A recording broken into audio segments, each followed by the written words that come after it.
Listen, man, I'm here to tell you guys why Joel Embiid is the MVP of the NBA. Okay, so just pay attention to the damn video. Just listen up, all right? Don't do anything. Sit still, close your mouth, and open your damn ears and listen to me. All right? Welcome to Run It Back Philly. DJ Eastwood doesn't need your motherfucking intro. Hit the like button, subscribe to the channel. No frauds, no fanboys, and I don't need your intro. Yes, last night, Joel Embiid dropped 50 points and 12 rebounds in 27 minutes. That's something we need to seriously think about. First of all, he's the first player in history to drop 50 points and 10-plus rebounds in only 27 minutes. So that's never been done before. Never. Not one person. Not Wilt Chamberlain. Not Shaq. Not anybody. Nobody's done it before. Zero people have done it before. It's not the first time Joel Embiid has done something that nobody else has ever done. Remember his 47-17, 7-7 game against the Lakers that one time?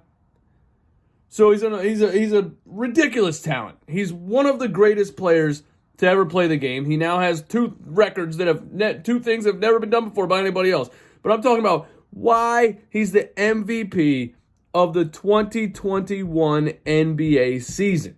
All right? And yeah, people are going to throw out the name Nikola Jokic. And Nikola Jokic had a 49-point triple-double last night.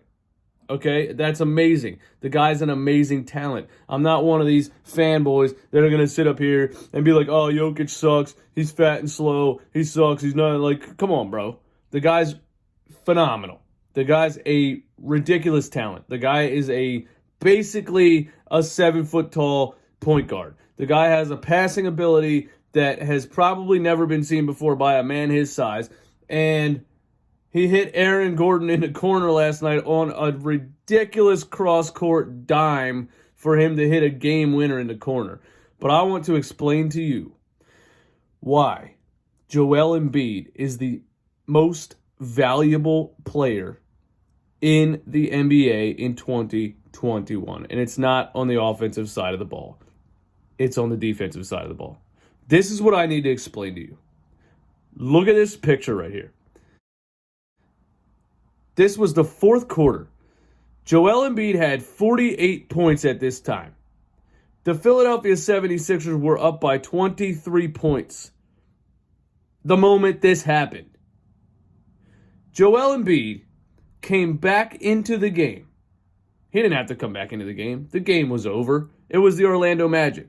He already had 48 points against Beanpole and the Geico Caveman. All right? If you don't know who Beanpole is, that's Mo Bamba. He's a street light. If you don't know who Geico Caveman is, that's Robin Lopez. Looks like the Geico Caveman. He was more like the Geico Gecko last night against Joel Embiid because he was tiny.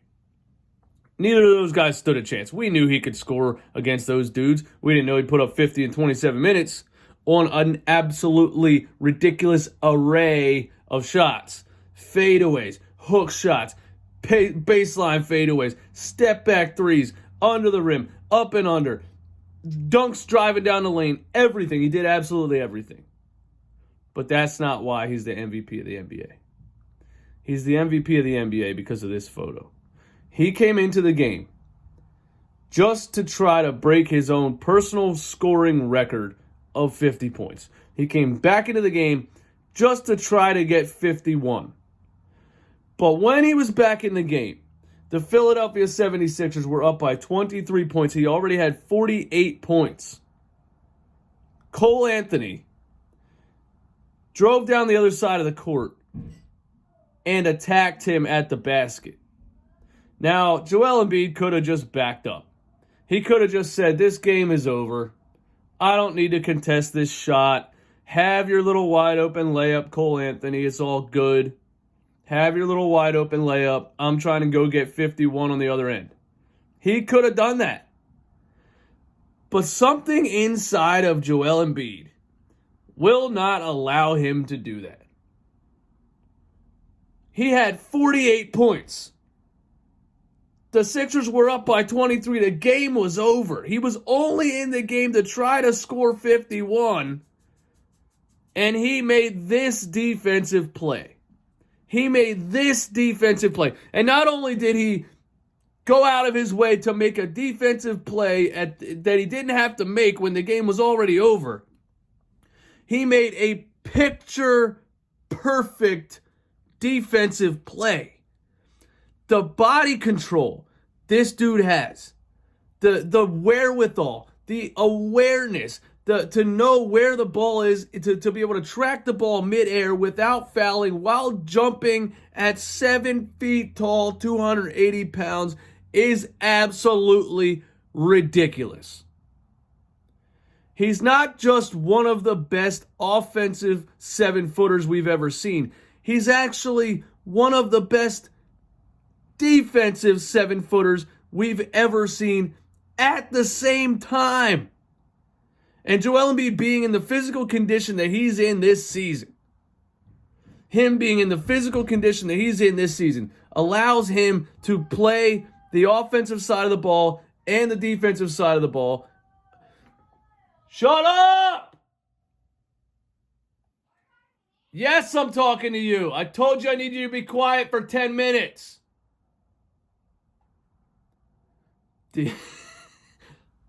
The physical condition that he's in this season allows him to play the offensive side of the ball and the defensive side of the ball at a level that may have never been seen before on both ends. That's why he's the MVP. I need you to understand that. I need you to understand that's why he's the MVP. Who else is dominating the game offensively and dominating the game defensively at the same time? It's always going to be my argument. Nikola Jokic is an amazing talent, but until you show me him making a defensive play like this in a fourth quarter of an NBA game, I'm sorry.